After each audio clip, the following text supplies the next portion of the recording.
V-Guard presents कौन जीत रहा है, को पावर्ड बाय सेंसोडाइन एंड विमल। बोलो जुबां केसरी। ਜਿਹੜੇ ਤੁਹਾਨੂੰ ਗਾਲੀ ਗਲੋਚ ਕੱਢ ਕੇ ਗਏ ਸਮਝੋ ਆਪਣੇ ਮਾਂ-ਬਾਪ ਨੂੰ ਉਹ ਕੱਢ ਰਿਹਾ ਹੈ। ਔਰ 2 ਤਰੀਕ ਤੋਂ ਬਾਅਦ ਮੈਂ ਦੇਖੂਗਾ ਕਿਹੜਾ ਖੱਬੀ ਖਾਨ ਖੰਗਦਾ ਇੱਥੇ। लेकिन एक भी लफ्ज़ ऐसा नहीं बोलिया जिथों पछतावा होवे।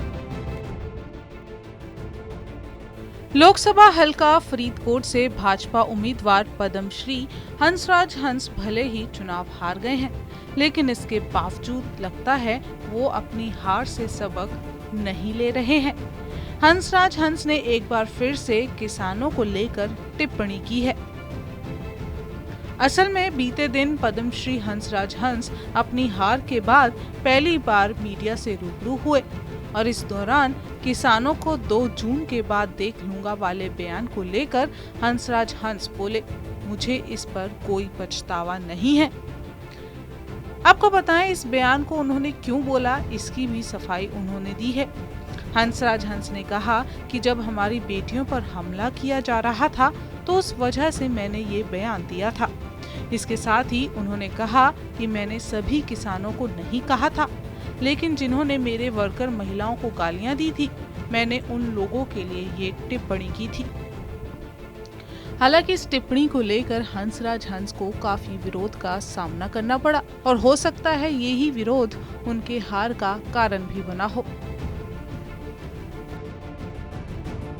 ਅੱਜ ਆਪਾਂ ਇਕੱਠੇ ਹੋਏ ਹਾਂ ਫਰੀਦਕੋਟ ਹਲਕਾ ਵਾਸੀਆਂ ਦੀ ਸਾਰਿਆਂ ਦਾ ਕੋਟਨ ਧੰਨਵਾਦ ਕਰਨ ਲਈ। ਮੇਰਾ ਕੋਈ ਲਫ਼ਜ਼ ਨਹੀਂ। ਮੈਂ ਹਲਕਾ ਫਰੀਦਕੋਟ ਜਿਹੜਾ ਮੁਕੱਦਸ ਸ਼ਹਿਰ ਹੈ, ਬਾਬਾ ਫਰੀਦ ਜੀ ਦੀ ਨਗਰੀ, ਗੁਰੂ ਗੋਬਿੰਦ ਸਿੰਘ ਮਹਾਰਾਜ ਜੀ ਦੇ ਚਰਨ ਛੋਹ ਧਰਤੀ ਵਿੱਚ ਦੀਨਾ ਕਾਂਗੜ ਵੀ ਆਉਂਦਾ ਹੈ। ਗੁਰੂ ਸਾਹਿਬਾਨ ਖੁਦ ਤਸ਼ਰੀਫ ਲਿਆਏ। ਉਸ ਧਰਤੀ 'ਤੇ ਮੈਂ ਜਿਸ ਵੀ ਸ਼ਕਲ 'ਚ ਗਿਆ ਮੈਨੂੰ ਚੰਗਾ ਲੱਗਾ। ਇਹ ਗੁਨਾਹਗਾਰ ਸਿਰ ਵੀ ਝੁਕਾਉਂਦਾ ਸੀ। ਮੈਂ ਅਲੱਗ-ਅਲੱਗ ਮੁਕੱਦਸ ਜਗ੍ਹਾਵਾਂ 'ਤੇ ਸਾਧੂ ਸੰਤਾਂ ਨੂੰ ਵੀ ਮਿਲਦਾ ਸੀ, ਸੰਗਤ ਨੂੰ ਵੀ ਮਿਲਦਾ ਸੀ।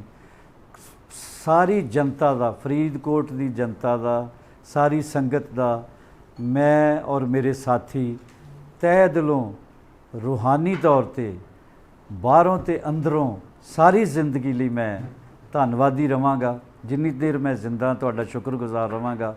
ਤੁਸੀਂ ਬਹੁਤ ਪਿਆਰ ਦਿੱਤਾ।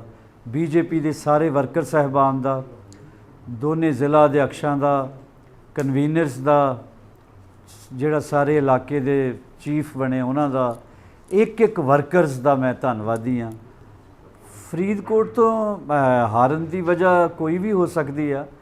ਮੈਨੂੰ ਸਿਰਫ ਇੰਨਾ ਯਾਦ ਹੈ ਕਿ ਮੈਂ ਓਨੈਸਟਲੀ ਆਪਣੀ ਪਾਰਟੀ ਦੀ ਔਰ ਮੈਂ ਕੀ ਕਰ ਸਕਦਾ ਹਾਂ ਉਹਨਾਂ ਕੰਮਾਂ ਨੂੰ ਸਹੀ ਤਰ੍ਹਾਂ ਪਹੁੰਚਾ ਸਕਿਆ ਹਾਂ ਔਰ ਉਹਦੇ ਲਈ ਉਹ ਮੈਂ ਮੈਸੇਜ ਕਨਵੇ ਕਰ ਸਕਿਆ ਜਾਂ ਨਹੀਂ ਕਰ ਸਕਿਆ। ਹਾਰ ਦਾ ਕੀ ਕਾਰਨ ਆ, ਇਹ ਸਾਰੀ ਪਾਰਟੀ ਦੇ ਵਰਕਰ ਸਾਹਿਬਾਨ, ਬਾਕੀ ਸਾਰੇ ਅਹੁਦੇਦਾਰ, ਸੰਗਠਨ ਸਾਰਾ ਬੈਠੇਗਾ, ਉਹ ਚਿੰਤਨ ਕਰੇਗਾ।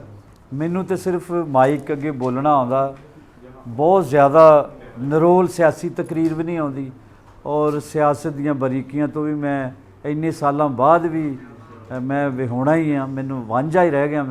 ਮੈਂ ਨਹੀਂ ਸਿੱਖ ਸਕਿਆ। ਲੇਕਿਨ ਮੈਨੂੰ ਇੰਨਾ ਪਤਾ ਕਿ ਮੈਂ ਮਾਈਕ ਵਿੱਚ ਜਿਸ ਤਰ੍ਹਾਂ ਦਾ ਵੀ ਬੋਲਦਾ ਹਾਂ, ਸੱਚ ਬੋਲਦਾ ਹਾਂ। ਜਿੰਨੇ ਕੁ ਲੋਕਾਂ ਤੱਕ ਪਹੁੰਚ ਕੀਤੀ ਆ, 1,25,000 ਲੋਕ ਥੋੜ੍ਹੇ ਨਹੀਂ ਹੁੰਦੇ। ਉਹਨਾਂ ਦਾ ਮੈਂ ਧੰਨਵਾਦ ਆ, ਉਹਨਾਂ ਦੇ ਰਿਸ਼ਤੇਦਾਰਾਂ ਦਾ ਧੰਨਵਾਦ ਆ। ਹਾਂਜੀ, ਆਪੋਜੀਸ਼ਨਸ ਦਾ ਉਹ ਜਦੋਂ ਇਲੈਕਸ਼ਨ ਚੱਲ ਰਿਹਾ ਹੁੰਦਾ ਕੋਈ ਨਾ ਕੋਈ ਵਜ੍ਹਾ ਲੱਭ ਕੇ ਕੋਈ ਨਾ ਕੋਈ ਇਲਜ਼ਾਮਗੋਈ ਹੁੰਦੀ ਆ। ਪਰ ਤੁਸੀਂ ਇੱਕ ਗੱਲ ਨੂੰ ਐਪਰੀਸ਼ੀਏਟ ਕਰੋ ਕਿ ਜਿੰਨੀ ਦੇਰ ਵੀ ਇਲੈਕਸ਼ਨ ਲੜਿਆ, ਇੱਕ ਵੀ ਲਫ਼ਜ਼ ਜਿਹੜਾ ਮੇਰੇ ਵਿਰੋਧ 'ਚ ਲੜ ਰਿਹਾ ਸੀ ਉਹਦੇ ਬਾਰੇ ਅਪਸ਼ਬਦ ਨਹੀਂ ਬੋਲਿਆ ਗਿਆ। ਮੇਰਾ ਖਿਆਲ ਉਹਨਾਂ ਵੱਲੋਂ ਵੀ ਨਹੀਂ ਬੋਲਿਆ ਗਿਆ, ਸਾਡੇ ਵੱਲੋਂ ਵੀ ਨਹੀਂ ਬੋਲਿਆ ਗਿਆ। ਇਸ ਕਰਕੇ ਇਸ ਇਲੈਕਸ਼ਨ ਦੀ ਖਾਸ ਗੱਲ ਇਹ ਆ ਕਿ ਇੱਕ ਲਫ਼ਜ਼ ਵੀ ਜਿਹੜਾ ਕੰਪੀਟੀਟਰ ਸੀ ਮੇਰਾ ਸਾਹਮਣੇ ਮੇਰੇ ਨਾਲ ਲੜ ਰਿਹਾ ਸੀ ਉਹਦੇ ਬਾਰੇ ਬਹੁਤ ਇਲਜ਼ਾਮ ਗੋਈ ਕਰਦਾ, ਇਹ ਚਾਹ ਨੁਕਸਾ, ਇਹ ਕਾ ਨੁਕਸਾ। ਆਪਣੇ ਗੁਣ ਦੱਸਣੇ ਹੁੰਦੇ ਆ। ਅਸੀਂ ਆਪਣੇ ਗੁਣ ਜ਼ਰੂਰ ਦੱਸੇ ਵੀ ਆਹ ਕਰ ਸਕਦਾ, ਕੰਮ ਕੀ ਕਰਨੇ ਦੱਸਿਆ, ਲੇਕਿਨ ਇੱਕ ਵੀ ਲਫ਼ਜ਼ ਐਸਾ ਨਹੀਂ ਬੋਲਿਆ ਜਿੱਥੋਂ ਪਛਤਾਵਾ ਹੋਵੇ। आपको बताएं कि हार के बाद हंसराज हंस जालंधर में मीडिया के सामने आए। मीडिया के सामने फरीदकोट वासियों का उन्होंने धन्यवाद किया।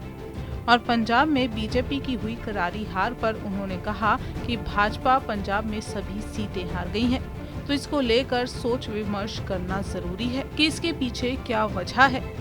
आपको बताएं कि हंसराज हंस पहले दिल्ली से सांसद चुने गए थे, लेकिन पार्टी ने इस बार उन्हें पंजाब से उतारने का फैसला किया था। हंसराज हंस के राजनीतिक सफर पर थोड़ा गौर करें तो हंसराज हंस प्रसिद्ध सूफी गायक हैं। सूफी संगीत में उनका बड़ा नाम। हंसराज हंस का जन्म पंजाब के जालंधर में हुआ था। उन्हें राज गायक की उपाधि भी मिली हुई है।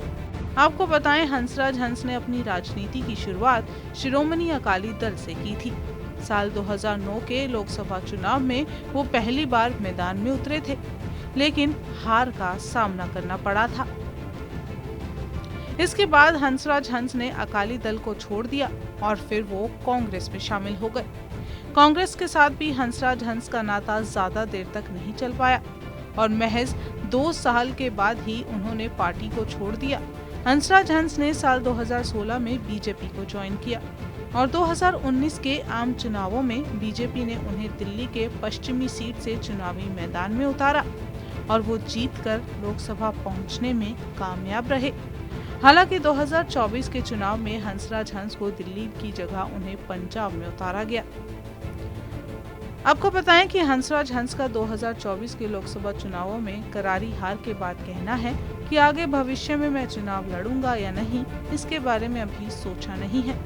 फरीदकोट सीट पर चुनाव लड़ने को लेकर हंसराज हंस का कहना है कि फरीदकोट से चुनाव इसलिए लड़ा था क्योंकि मुझ पर मेरी पार्टी का एहसान था। वो मुझे दिल्ली लेकर गए और वहाँ बिना पैसा लगवाए चुनाव जितवा दिया।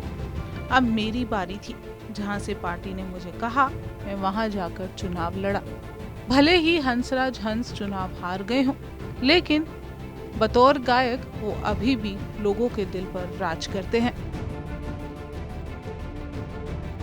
वी-गार्ड प्रेजेंट्स कौन जीत रहा है, को पावर्ड बाय सेंसोडाइन एंड विमल। बोलो जुबां केसरी।